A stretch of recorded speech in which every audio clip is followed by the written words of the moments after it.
So good morning दोस्तों, एक बार फिर से एक फैंटास्टिक वीडियो और फैंटाबुलस वीडियो के साथ में आया हूँ, जिसमें लास्ट वीडियो में अपन ने डिस्कस किया था अंजनी भाई के साथ में कि फिल्म सिटी में आप कैसे जॉब स्टार्ट कर सकते हैं या फिर कैसे फिल्म सिटी में काम स्टार्ट कर सकते हैं। तो बहुत से लोगों के एक सवाल ये आ रहा होगा कि जैसे हमने बात किया था लास्ट में जूनियर्स के लिए कैसे अप्लाई करें, तो वही दिमाग में चल रहा होगा कि सर जूनियर्स के बारे में बताओ, जूनियर्स के बारे में बताओ। तो आज वही वीडियो लेके आएंगे, अंजनी भाई से जानेंगे कि जूनियर्स के लिए आप कैसे अप्लाई कर सकते हैं और उनका पे आउट या फिर उनका क्या रोल रहता है उसके बारे में बात करेंगे। तो अंजनी भाई गुड मॉर्निंग पहले, और थैंक यू सो मच हमारे साथ स्क्रीन शेयर करने के लिए। तो एक क्वेश्चन था जो अपने लास्ट वीडियो में डिसाइड किया था कि जूनियर्स, तो बहुत बड़ा रोल हो जाता है कि जूनियर्स एक्चुअली में होते क्या है, उनको जॉब कैसे मिलती है, उनका पे आउट या कितने टाइम्स का आवर्स का उसका जॉब रहता है। तो थोड़ा बताना चाहेंगे जूनियर्स एक्चुअली में करते क्या और क्या होते हैं juniors. Hi, thank you everyone. देखिए, जूनियर्स के लिए अगर मैं बात करूं, जैसा मैंने आपको पहले ही बताया था कि अगर आप एक्टिंग में सबसे लो लेवल से कुछ स्टार्ट करना चाह रहे हैं तो जूनियर्स के लिए स्टार्ट कर सकते हैं।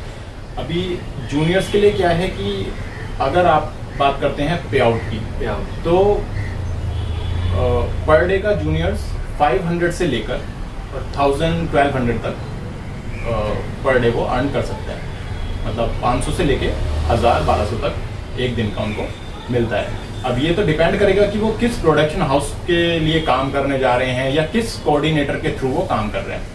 तो ये इस तरह से होता है। सेकेंडली, जो आपने पूछा कि कितने टाइम का इनका जॉब रहता है, तो ये भी डिपेंड करेगा कि जो शूट हो रहा है उस शूट में कितना टाइम लगने वाला है। तो वैसे बेसिकली अगर देखा जाए तो 12 आवर्स की जॉब मानी जाती है। अगर आपको मॉर्निंग में 9 बजे बुलाया है तो इवनिंग में 9 बजे तक आपको कम से कम वहाँ पे रहना पड़ेगा। तो जूनियर्स के लिए इतना तो करना ही होता है। अब उस 9 घंटे में कई बार ऐसा भी हो सकता है, 12 घंटे में कई बार ऐसा भी हो सकता है कि आप 12 के 12 घंटे कुछ ना कुछ करवा रहे हैं वो आपसे। कई बार ऐसा भी होता है कि आप भाई रिलैक्स कर रहे हैं, जब शूट लगेगा, जब उन्हें लगेगा आपकी ज़रूरत है तब वो आपको बुलाएंगे। तो इसमें एक ये भी हो सकता है दोस्तों, जैसे अंजनी भाई ने बताया आपने को कि यदि आपको 12 घंटे भी काम करना पड़ सकता है, 2 घंटे भी काम करके आप रिलैक्स कर सकते हो, बट उसमें अंजनी भाई एक इश्यू होता है कि मैं जूनियर्स के लिए अप्लाई कहाँ पे करूँ। दैट्स अ मेन पॉइंट यहाँ पे आता है। जूनियर्स के लिए अप्लाई करने के लिए जैसा कि मैंने बताया, कोऑर्डिनेटर्स होते हैं। अब कोऑर्डिनेटर्स के आपको नंबर्स लेने होंगे। आप जहाँ पे शूट चल रहा है वहाँ पर भी जा सकते हैं, जैसे फिल्म सिटीज़ में शूट चल रहा है या कुछ और कहीं जो जितने भी स्टूडियोज़ वगैरह होते हैं, आप स्टूडियोज़ के आसपास जाके वहाँ पे जो शूट चल रहे होते हैं उनसे कोऑर्डिनेटर्स से मिल सकते हैं।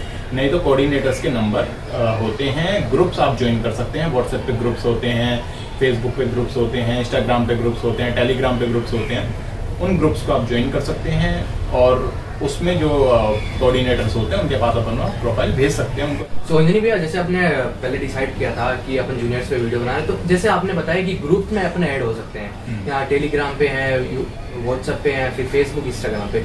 तो जैसे ज्वाइन करने के लिए हमें कुछ पे करना पड़ता है, पे आउट देना पड़ता है उनको? देखिए, अगर बात करेंगे हम ग्रुप्स के, तो कुछ ग्रुप्स तो ऐसे होते हैं जो कि आपसे कुछ चार्ज करते हैं, बट मोस्टली ग्रुप्स फ्री होते हैं। उसमें आपको कुछ पेमेंट नहीं करना होता, और जिसमें पेमेंट करना भी होता है उसमें कितना ज़्यादा नहीं होता, 200-300 मंथली ज़्यादा से ज़्यादा, इतना ही पेमेंट उसमें करना होता है। और अगर आप फ्री वाले भी ज्वाइन करते हैं तो कुछ भी उसमें डिफरेंसेस नहीं है, दोनों ऑलमोस्ट सेम है और सब में सेम ही रिक्वायरमेंट आती है। ऐसा नहीं है कि जिसको आपने पेमेंट देकर ज्वाइन किया है, कुछ फीस देकर ज्वाइन किया है, वो आपको कुछ अलग से रिक्वायरमेंट भेज देगा। रिक्वायरमेंट वही आएंगी दोनों में।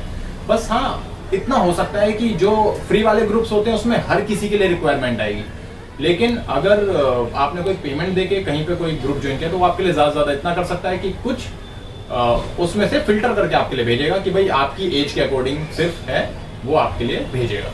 तो उसमें इतना हो सकता है। ओके, एक अनदर क्वेश्चन ये आता है कि जैसे बोलते हैं कैरेक्टर के लिए अपन जाते हैं तो उसमें फिट अनफिट का आता है कि मैं इस रोल के लिए फिट हूँ, इस रोल के लिए नहीं। तो लोग क्या समझते हैं कि फिट मैं मतलब एक्टिंग के लिए फिट नहीं हूँ या फिर मैं उस रोल के लिए फिट नहीं हूँ। प्रॉपर वो है ना, अपने आप को नेगेटिव थॉट की तरफ लेके जाते हैं कि मैं एक्टिंग करने लायक नहीं। तो आप बताना चाहेंगे इसमें फिट इनफिट का होता है क्या इसमें? देखिए, जो आपने क्वेश्चन पूछा है कहीं ना कहीं वैसे जूनियर के साथ इतना रिलेट नहीं करता। ये रिलेट करता है अगर आप कोई करेक्टर के लिए अप्लाई कर रहे हैं। वैसे तो ये रिलेट वहाँ करता है, लेकिन कुछ केसेस में जूनियर के लिए भी है। होता क्या है, अगर जो जूनियर्स में आप सिर्फ और सिर्फ कहीं क्राउड में जा रहे हैं तो आपके ऊपर कैमरा तो आना नहीं है, तो क्राउड में तो कोई भी खड़ा हो सकता है वहाँ पे, ठीक है। बट अगर आप जूनियर में जा रहे हैं लेकिन कहीं इस जगह पे जा रहे हैं जहाँ पर आपको ऑफिस एम्प्लॉय दिखा रखा है, आप वहाँ बैठे हैं ऑफिस के अंदर, तो ऑफिस में तो फिर उन्हें दिखने वाला ऐसा ही जूनियर आर्टिस्ट चाहिए जो कि ऑफिस एम्प्लॉय लगे, गुड लुकिंग हो, थोड़ा सा हो, पर्सनैलिटी उसकी ठीक ठाक हो, चार्मिंग थोड़ा फेस, मतलब लाइक जो कि एम्प्लॉय जैसा लगे। जी जी, समझ रहे हैं ना? सही। ऐसा नहीं है कि वो किसी को भी वहाँ बैठा देंगे, लेकिन जहाँ क्राउड में आप खड़े हैं, 200-300 लोगों की क्राउड है, उसमें तो आप दिख ही नहीं रहे बिल्कुल भी, तो वहाँ पे तो कोई भी अप्लाई कर सकता है। लेकिन जहाँ पर ये बात आ जाती है कि ऑफिस जैसा कुछ दिखा रहे हैं या कुछ भी XYZ, जहाँ पे कैमरा आपके ऊपर आ सकता है, तो वहाँ पे आपको फिट नॉट फिट जूनियर्स में भी झेलना पड़ेगा। ओके, वहाँ पे ये चीज़ हो सकती है। ओके, तो उसके बाद में ये आता है कि जैसे कुछ होते हैं जिनकी हाइट का भी एक क्राइटेरिया होता है कि इतनी हाइट से कम के जूनियर्स अलाउ नहीं करते, तो ऐसा कुछ होता है? ये कुछ केसेस में होता है। अब कुछ केसेस में क्यों होता है, अभी मान लीजिए एग्जैक्टली ऐसा हुआ था, जैसा मैंने लास्ट वीडियो में आपको एक बार बताया था कि मैंने भी जूनियर किया था, और मैं वो नाम थोड़ा मुझे स्किप कर गया था। वो जो मैंने किया था वो था मुगल वेब सीरीज थी जिसके अंदर मैंने जूनियर किया था। तो उसमें क्या था, क्योंकि वो अब उसमें सैनिक दिखाए थे, सेना दिखाई थी, तो जो सैनिक उसमें दिखाए थे वो थोड़े से ऐसे दिखाए थे जिनकी हाइट 5'10", 5'11", 6 के लगभग हो। तो उसमें फिर मुझे उन्होंने ले लिया था। जो छोटी हाइट वाले लोग थे उनको हटा दिया था, क्योंकि वो सेना दिखा रहे हैं, तो अब सेना के लिए तो उनको थोड़े से परफेक्ट टाइप के लोग चाहिए, जो लंबे चौड़े दिख रहे हो, या कहीं मिलिट्री फोर्स दिखानी है तो वहाँ पे थोड़े इस टाइप के लोगों को लेंगे वो। तो उस चीज़ में ये मायने रखता है कि आपकी हाइट पे डिपेंड करेगा, आपकी फिजिक पे डिपेंड करेगा। आप अप्लाई जूनियर के लिए कर रहे हैं, आप किसी कैरेक्टर के लिए अप्लाई नहीं कर रहे, लेकिन वहाँ भी आपके पास फिट नॉट फिट और आपकी जो हाइट पर्सनैलिटी है वो डिपेंड कर सकती है कई केसेस में जूनियर के लिए भी। जैसे अभी सपोज कोई जूनियर्स के लिए मैं अप्लाई करता हूँ, मैं मेरा खुद का एग्जांपल लेता हूँ, मेरे स्पेक्स लगे हैं बट मैं स्पेक्स के बिना देख नहीं पाता, सो इशू ये हो सकता है कि स्पेक्स वाला भी अप्लाई कर सकता है वहाँ पे? देखिए अगेन मैं यही बोलूँगा कि ये अप्लाई तो आप कर सकते हैं। आप कोई ऑफिस एम्प्लॉय है तो वो स्पेक्स लगा सकता है, लेकिन अब आप किसी आर्मी ऑफिसर के लिए कहीं पे अगर जूनियर में आर्मी की क्राउड दिखानी है, या कोई माइथो सीरियल हो रहा है, अब माइथो में तो उस समय स्पेक्स होते नहीं थे, तो आप उसमें स्पेक्स नहीं लगा सकते। भाई अगर कोई पंडित का कैरेक्टर कर रहे हैं, कोई माइथो शो है, कोई राजा महाराजा टाइप का शो है, उस समय स्पेक्स नहीं होते थे ना, तो उसमें आप स्पेक्स नहीं पहन सकते। तो ये डिपेंड करेगा कि आप अप्लाई कहाँ कर रहे हैं, किस चीज़ के लिए। ओके, सो मेरे हिसाब से जूनियर्स के लिए इतना डिस्कशन अच्छा है, फिर भी आपके दिमाग में कोई ऐसा थॉट आ रहा है जो आप बताना चाहें अपनी टीम के साथ में, कुछ शेयर करना चाहें तो आप जरूर कर सकते हैं। हाँ देखिए, इसमें मैं फाइनली लास्ट में आपको ये ज़रूर बोलना चाहूँगा कि काफ़ी लोग जो मुझसे मिलते हैं वो बोलते हैं कि भैया हमें जूनियर्स के लिए अप्लाई करना है तो हम क्या करें, तो मैं भी कुछ नंबर्स उनको प्रोवाइड करा देता हूँ। फिर उसके बाद वो मुझे मैसेज करते हैं, कॉल करते हैं कि सर आपने नंबर दिया था बट वहाँ से तो कोई रिप्लाई नहीं आया। तो वो रिप्लाई नहीं आया का मतलब सिर्फ इतना होता है कि आप लोगों के दिमाग में ये होता है कि मैंने तो वहाँ प्रोफाइल भेज दिया, लेकिन सिर्फ आप नहीं हैं यहाँ पे 1000 लोग हैं जिन्होंने अपना प्रोफाइल भेजा है जूनियर्स के लिए। अब अगर आप नए अभी मुंबई आए हैं और आपने किसी कोऑर्डिनेटर को अपना प्रोफाइल भेजा, तो वो आपको क्यों बुलाएगा? वो कई बार ये सोचता है कि यार ये जो बंदा है कहीं ऐसा ना हो कि लास्ट मोमेंट पे आए ना, वो आपको जानता नहीं है, पहचानता नहीं है, कभी आपसे मिला नहीं है। इसलिए कोशिश ये होनी चाहिए कि जब आप उसको प्रोफाइल भेजते हैं तो 1-2 बार आपको प्रोफाइल उसे भेजना पड़ता है, उसे याद दिलाना पड़ता है, रिक्वेस्ट करनी पड़ती है कि सर मुझे बहुत नीड है काम की, आप प्लीज़ मुझे मिलने अगर बुलाएंगे तो मैं मिलने आ जाता हूँ आपसे, और मैं जूनियर का काम कर लूँगा। कुछ लोग होते हैं थोड़े एकदम अलग से दिखते हैं, वो लगते हैं कि हाँ जैसे लीड का काम करने के लिए बने हों, थोड़ा चॉकलेटी टाइप के होते हैं, लेकिन वो अप्लाई कर देते हैं जूनियर के लिए। तो कई बार सामने जो कोऑर्डिनेटर होता है उसे लगता है यार ये आएगा नहीं, तो इसलिए वो रिप्लाई भी नहीं करते हैं। ऐसा कई केसेस में होता है। तो आपको कोऑर्डिनेटर को भी 2-3 बार मैसेजेस करके, या अगर हो सके 1 आध बार कॉल करके, ज़्यादा डिस्टर्ब तो खैर नहीं करना चाहिए उन्हें, बट आपको उनको ये दिखाना होता है कि सर मैं रियली में काम करने का इच्छुक हूँ।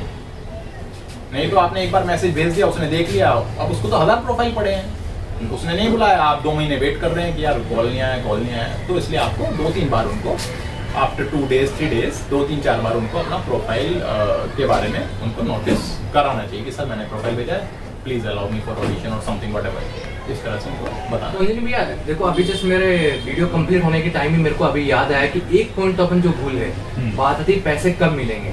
जैसे मेरे को 1 दिन का काम मिला और मेरे को उसका पे आउट कब मिलेगा, उसका बताना चाहेंगे? एग्जैक्टली देखिए, इसमें क्या होता है, काफ़ी लोगों के दिमाग में ये चीज़ रह जाती है कि भाई अब मैंने काम तो कर लिया, लेकिन काम करने के बाद मुझे पेमेंट कब मिलेगी, कैसे मिलेगी। तो ये हर केस में अलग अलग हो सकता है, लेकिन जूनियर के केस में मैं बता देता हूँ, जब आप जूनियर करते हैं तो उसमें आपको पेमेंट, काम जैसे ही आपका खत्म हुआ, आप मॉर्निंग में गए, आपका नाइट में काम खत्म हुआ, तो काम खत्म होते ही हैंड टू हैंड आपको पेमेंट, आपको कैश या एटीएम पेटीएम जो भी जो देना चाहता है वो आपको हैंड टू हैंड मिल जाती है। ओके, जैसे मेरे को सपोज 7-8 दिन का या 10 दिन का काम मिला, तो मुझे डेली बेसिस पे पेमेंट मिलेगा या फिर 10 दिन कंप्लीट होने के बाद पेमेंट मिलता है मेरे को? देखिए, इसमें भी कंडीशन है। अब कंडीशन ये है कि अगर आपने एक दिन का काम मिला तो आपको हैंड टू हैंड पैसे मिल गए। अगर आपको काम मिल गया 5 दिन का, लेट्स सपोज 5 दिन का आपको काम मिला, ठीक है, सेम सीरियल में या मूवी में 5 दिन आपको जूनियर करना है, तो होगा क्या कि आपको डेली भी पैसे दिए जा सकते हैं, लेकिन अक्सर ऐसे सीन में क्या होता है कि जो कोऑर्डिनेटर होता है वो आपको पैसे डेली नहीं देता। ज्यादातर कोऑर्डिनेटर आपको पैसे तब देते हैं जब आपका 4-5 दिन का जो भी काम है जब वो फिनिश हो जाएगा तब। उनकी प्रॉब्लम ये होती है कि अगर आप 2 दिन तो आप आए, आपने काम किया, दोनों दिन उसने आपको पेमेंट दे दिया, उसके बाद आप 3 दिन गायब हो गए। अब वो तो कंटिन्यूटी में चल रहा है, आप कहीं ना कहीं जो आपकी हाइट वगैरह जो मैच कर रहा था पर्सनैलिटी साथ में चलते हुए या कहीं पे भी कुछ भी उसमें सीन में, तो वो डिस्टर्ब हो जाएगी ना उस चीज को लेके, क्योंकि आप तो आए नहीं 3 दिन के लिए, तो आपकी जगह किसी और को उसे बुलाना पड़ेगा। तो इस वजह से वो आपको पेमेंट बोल देते हैं कि भाई आप 5 दिन काम कर लो, उसके बाद हम आपको हैंड टू हैंड पेमेंट 5 दिन बाद देंगे। लेकिन वो आपको साथ साथ भी दे सकते हैं, रोजाना काम खत्म होते ही ऐसा भी कर सकते हैं, लेकिन ज्यादातर में वो आपको 5 दिन बाद ही देंगे। मेरे साथ अभी जूनियर्स का कोई क्वेश्चन अपने दिमाग में नहीं आ रहा है, एवरीथिंग हमने कवर कर लिया है इस वीडियो में। वीडियो कैसा लगा आपको, प्लीज लाइक करो, शेयर करो, सब्सक्राइब करो। फिर अगेन मैं अंजनी भैया का थैंक यू बोलना चाहूंगा हमारे साथ स्क्रीन शेयर करने के लिए। और गाइस मैं आपको और बात पूछना चाहता हूँ, आप कमेंट करके बता सकते हैं हमें कि नेक्स्ट वीडियो हम किस पे ट्रायल करें, या फिर आपके लिए नॉलेजेबल फिल्म इंडस्ट्री से लेके या फिर कोई इंडस्ट्री से लेके आपको क्वेश्चन हो तो हमें कमेंट करके बता सकते हैं। और एक बात और कहता हूँ कि जैसे आपने वीडियो हमने डाला है, वीडियो हर एक हफ्ते में या फिर हर एक 2-3 दिन बाद में आपको वीडियो मिल जाएगा, तो प्लीज़ वीडियो पूरा देखें। Thank you so much for watching. Thank you. जय हिंद, जय भारत।